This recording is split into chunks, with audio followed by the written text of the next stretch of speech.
Oke, jadi di sini kami ingin memperlihatkan kepada Bapak Ibu, kawan-kawan semua, eh, proses dari replanting perkebunan kelapa sawit.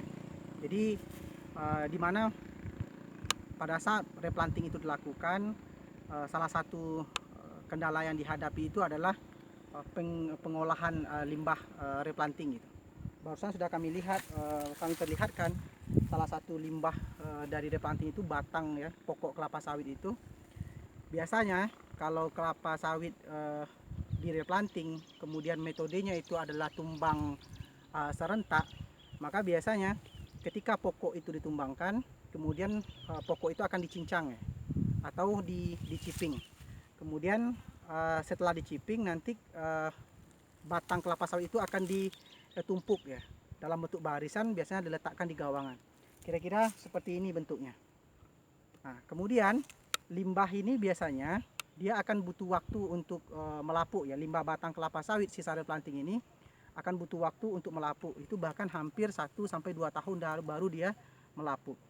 Cuman yang jadi kendala itu adalah di mana limbah batang kelapa sawit sisa replanting ini ternyata bisa menjadi habitat alternatif untuk salah satu hama kelapa sawit, yakninya hama Orites rhinoceros ya.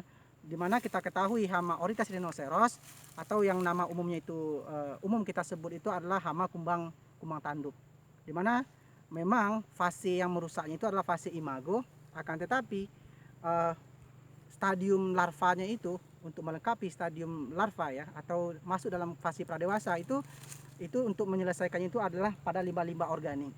Dan ternyata salah satu limbah organik yang cocok untuk perkembangan stadium pradewasa dari kumbang tanduk itu adalah batang sisa replanting. Maka tidak bisa kita pungkiri bahwa hampir di setiap lokasi replanting kelapa sawit, terutama dengan metode underplanting ataupun dengan metode tumbang serentak, itu selalu ada serangan dari kumbang tanduk. Makanya ada beberapa hal yang perlu kita perhatikan ketika akan melakukan replanting. Pertama itu betul-betul harus mampu memilih dengan baik metode replanting apa yang akan kita gunakan. Seperti yang sudah kami jelaskan tadi, mulai dari apakah tumbang serentak, underplanting, kemudian tumbang bertahap, kemudian dengan tumpang sari. Ada kelebihan, ada kekurangan dari masing-masing metode tersebut. Akan tetapi dari berbagai riset, dari berbagai artikel yang kita baca, itu bisa kita ketahui bahwa serangan kumbang tanduk pada kelapa sawit pasca replanting itu paling banyak dilaporkan pada perkebunan kelapa sawit yang di replanting dengan metode underplanting ya, metode underplanting. Di mana pada metode underplanting ini tanaman kelapa sawit yang sudah tua itu dia tidak ditumbang gitu. Akan tapi tanaman itu dia diinjeksi dengan herbisida, kemudian biasanya dalam waktu 3 bulan dia itu akan mati. Sehingga pokok itu dia akan tetap tegak di lahan gitu. Bersamaan dengan tanaman baru yang sebelumnya sudah ditanam. Nah, batang yang masih tegak atau pokok yang masih tegak ini dia akan lapuk secara bertahap. Nah, dan di sini permasalahannya. Di mana selama proses pelapukan tersebut, maka batang itu akan menjadi habitat yang cocok untuk hama kumbang tanduk. Untuk pengelolaannya sendiri untuk kumbang tanduk ini, yang pertama tadi memang betul perlu kita gunakan metode replanting yang paling tepat. Sehingga untuk mitigasi dari serangan dari kumbang tanduk ini, maka metode yang kami rekomendasikan pertama itu adalah lakukan replanting itu dengan metode tumbang serentak. Ketika batang itu telah ditumbangkan, dilakukan chipping, kemudian limbah itu tidak diletakkan di permukaan seperti yang saat ini Bapak Ibu lihat gitu. Akan tetapi dia dikubur kemudian ditutup dengan tanah. Dan akan lebih baik lagi ketika nanti dia itu ditanam dengan tanaman LCC, legume cover crop, seperti Mucuna bracteata. Kemudian metode yang kedua yang bisa kita lakukan itu adalah dengan pengendalian dengan menggunakan insektisida berbahan aktif karbosulfan. Jadi kita ketahui bahwa kumbang tanduk itu dia itu menyerang itu titik tumbuh ya, titik tumbuh yang diserang. Nah, kemudian nanti di titik tumbuh itu nanti kita taburkan insektisida berbahan aktif karbosulfan ini. Itu yang kedua. Yang pertama ya, untuk yang pengendalian. Yang kedua itu pengendalian bisa kita lakukan secara mekanik. Pada secara mekanik ini memang kita, misalnya yang pertama itu di bekas limbah replanting ini, batang ini kita lakukan pembongkaran ya, kita bongkar seperti ini, kita balik dia sampai nanti kemudian kita kumpulkan gitu larva-larva yang ada di bongkahan-bongkahan ini. Kita bongkar satu persatu ya, seperti ini.